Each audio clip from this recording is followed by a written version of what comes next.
This is the story of the one. As a custodial supervisor at a high school, he knows that during cold and flu season, germs spread fast. It's why he partners with Grainger to stay fully stocked on the products and supplies he needs, from tissues to disinfectants to floor scrubbers. All so that he can help students, staff, and teachers stay healthy and focused. Call 1-800-GRAINGER, click Grainger.com, or just stop by. Grainger, for the ones who get it done.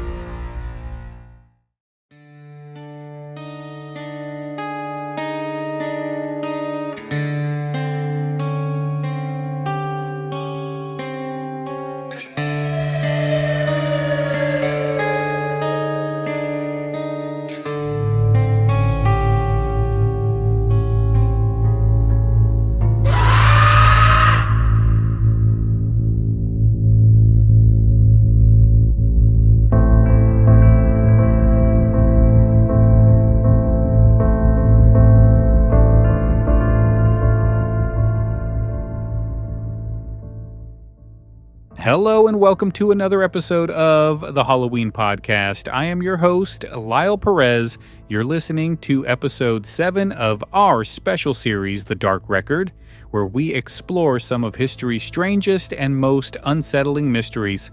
Tonight, we're heading to Glasgow, Scotland, a city known for its grit, its history, and its strong sense of character. But in the mid-1970s, Glasgow became known for something else entirely. A string of sightings that left locals rattled, the newspapers curious, and investigators without answers.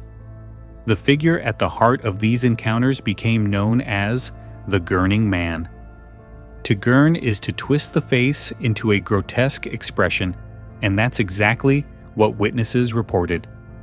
This wasn't a ghostly woman in white or a familiar kind of haunting.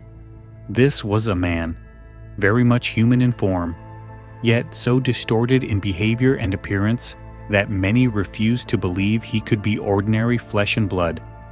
The Gurning Man appeared and disappeared with no explanation, leaving behind only terror, confusion, and an enduring mystery that has become part of Glasgow's folklore. The first known reports emerged in the mid-1970s. One of the earliest accounts comes from a woman who lived in the city. She had gone to bed as usual, locked her doors, and drifted off to sleep. But sometime after midnight, she awoke with a start. Standing at the foot of her bed was a tall, thin man. He was bald, with a gaunt frame, and his face was twisted into a grotesque grimace. His mouth stretched unnaturally, his expression both pained and mocking at the same time. She said his very presence filled the room with dread. She blinked, screamed, and in an instant, he was gone. No sign of forced entry, no sound of footsteps retreating down the hall. Just silence. At first, she tried to convince herself it was a nightmare, or some trick of the mind brought on by sleep. But she wasn't alone. In the weeks and months that followed, other people in Glasgow came forward with eerily similar reports. The man was always described the same way: tall, thin, bald, with a face locked into that twisted, gurning expression. In some accounts, he wore women's clothing, stockings or a dress, adding another layer of confusion and discomfort. One woman walking home alone late at night said she saw him crouched near the sidewalk. As she drew closer, the man suddenly stood up, his face contorted in that terrible grimace. She ran, too terrified to look back, but she swore she could hear strange noises behind her, garbled sounds, half laughing, half muttering, as though the figure was speaking in some language she couldn't recognize. What made the sightings especially unnerving was the strange aura that came with them. Witnesses often reported a powerful feeling of dread or sickness, as if their instincts were screaming that something was deeply wrong. This wasn't just fear of encountering a strange man on the street. It was something heavier, almost supernatural in weight. In one case, a man out walking his dog late at night claimed he felt a chill before he even saw the figure. The dog stopped in its tracks, growling, refusing to move.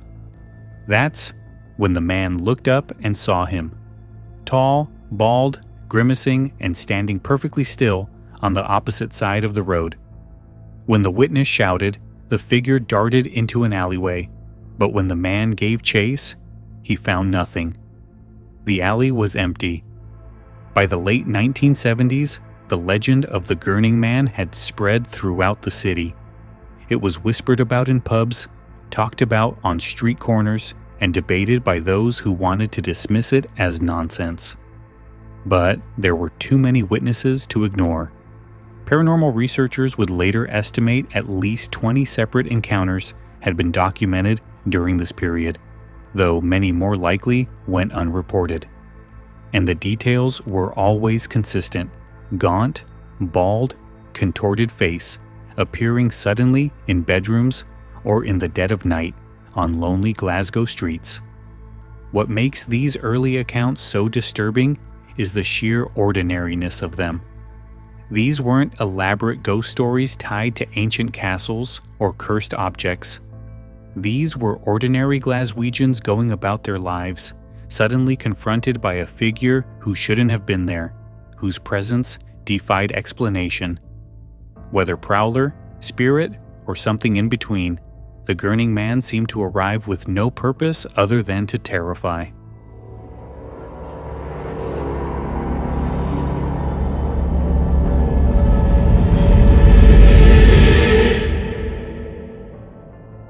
As the years passed, reports of the Gurning Man built into a pattern. By the early 1980s, local investigators had collected at least 20 separate accounts, each from different parts of Glasgow. The stories varied in setting, but the description remained consistent enough to make people uneasy. One of the most striking cases came from a woman who awoke in the middle of the night to see the figure standing silently beside her bed. He wasn't moving, and he wasn't speaking, but she felt rooted to the spot. She later described the feeling as though the air itself had thickened. The encounter lasted only seconds before the figure seemed to vanish, leaving no trace of how he had entered or left the locked room. Another account came from two teenage girls walking home after dark. They said they first heard a low rustling sound behind them, almost like fabric scraping against brick. When they turned, they saw a thin, bald man in women's clothing, his face contorted in a grotesque grimace. He shuffled after them without saying a word. The girls ran, and when they finally reached a busy street and looked back, he was gone. Both insisted they hadn't imagined it. Stories like this circulated in pubs and workplaces, spreading by word of mouth until the Gurning Man became a whispered presence in the city. People joked about him in daylight, but at night, the thought of encountering him carried weight. Even skeptics admitted the sheer number of consistent reports was difficult to dismiss outright. Some sightings suggested the figure was not always tied to bedrooms or street encounters. A man traveling by bus one evening claimed he saw someone outside, keeping pace with the vehicle for several moments before disappearing into the shadows. Another reported seeing the same twisted face staring through a tenement window, even though the flat was supposed to be empty. By the mid-1980s, the stories began to fade, but the damage had been done. For nearly a decade, Glaswegians spoke of the Gurning Man as if he could appear anywhere, at any time. Paranormal groups began documenting the encounters, eventually cementing him as one of Scotland's most puzzling urban legends. Whether he was an intruder with bizarre habits, a collective hallucination, or something not of this world, the sightings left a mark on the people who lived through them.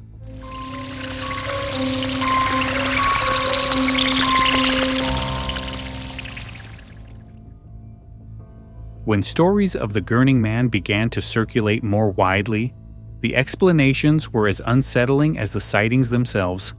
Some insisted that what people had seen was nothing more than a disturbed individual.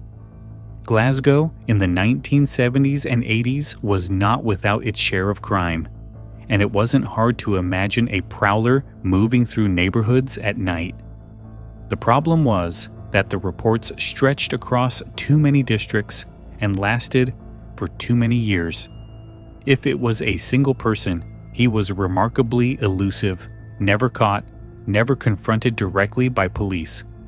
Skeptics pointed to the strange behavior of the figure, appearing in bedrooms without signs of forced entry, vanishing into alleys with no exit, or even being seen where no person could logically stand. These details made many lean toward the idea of sleep paralysis. Victims of this condition often describe waking to see figures in their rooms, accompanied by overwhelming dread. To those who favor rational explanations, the Gurning Man was simply a face that became fixed in local imagination, passed from one terrified witness to another, until it grew into something more. But others believe the Gurning Man was not of this world. Paranormal researchers compared him to omens in Scottish folklore, figures that appeared not to harm, but to terrify. Some suggested he was closer to a banshee, a presence that warned of danger or death. The lack of speech or physical contact only heightened the mystery. Witnesses were left shaken, sometimes for years afterward, describing his presence as a wound they could not explain away. There were even theories that tied the Gurning Man to darker forces. A few accounts described him crouched or moving unnaturally, his face not simply grimacing, but twisting in ways that seemed beyond human. These details fed speculation that he was never a man at all, but an entity wearing a human shape, one that knew fear was its most effective weapon. The theories ranged from the rational to the supernatural, but none brought answers. No culprit was ever arrested, no evidence ever tied the sightings to a real prowler.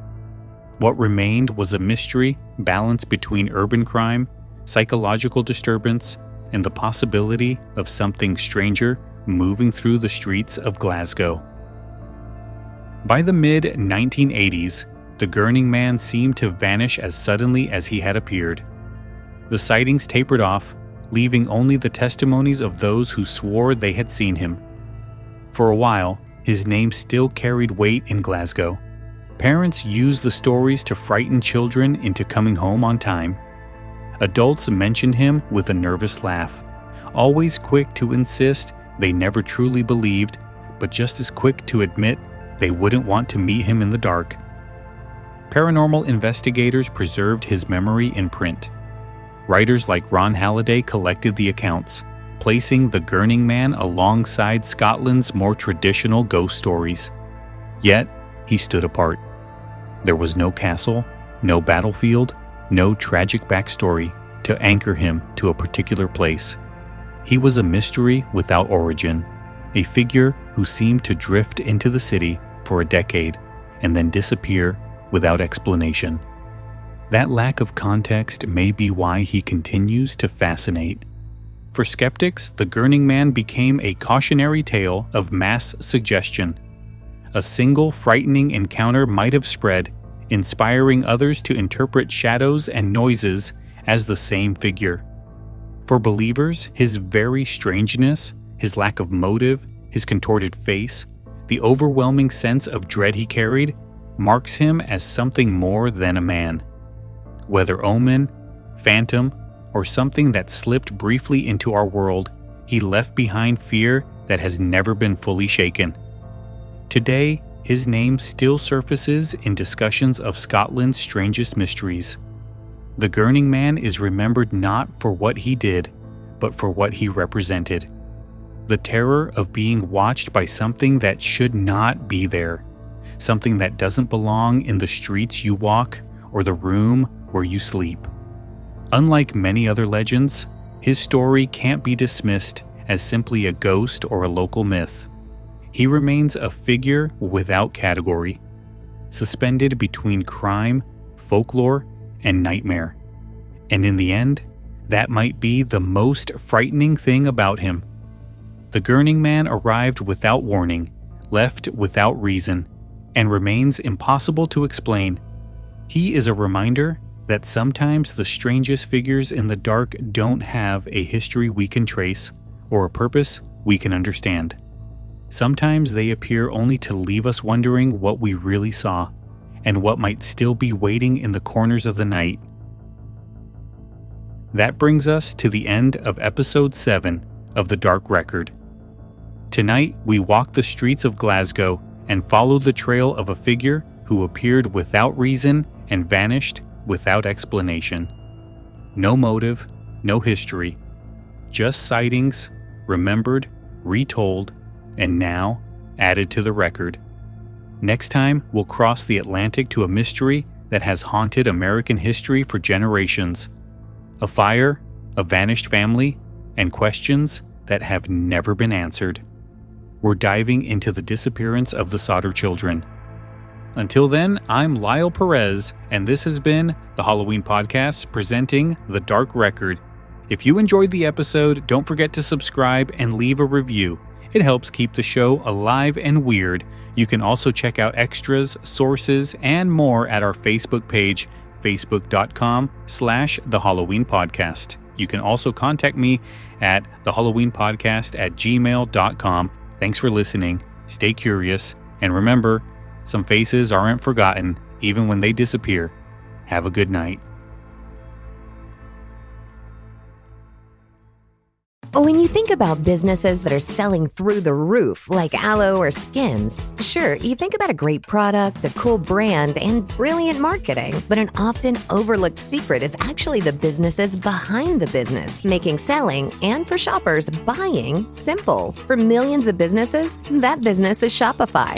Nobody does selling better than Shopify. With Shop Pay, that boosts conversions up to 50%, meaning way less carts are going abandoned and way more sales happening. So if you're into growing your business, your commerce platform better be ready to sell whatever your customers are scrolling or strolling on the web, in your store, in their feed, and everywhere in between. Businesses that sell more sell on Shopify. Upgrade your business and get the same checkout Skins uses. Sign up for your $1 per month trial period at shopify.com/Westwood1, all lowercase. Go to shopify.com/Westwood1 to upgrade your selling today. Shopify.com/Westwood1.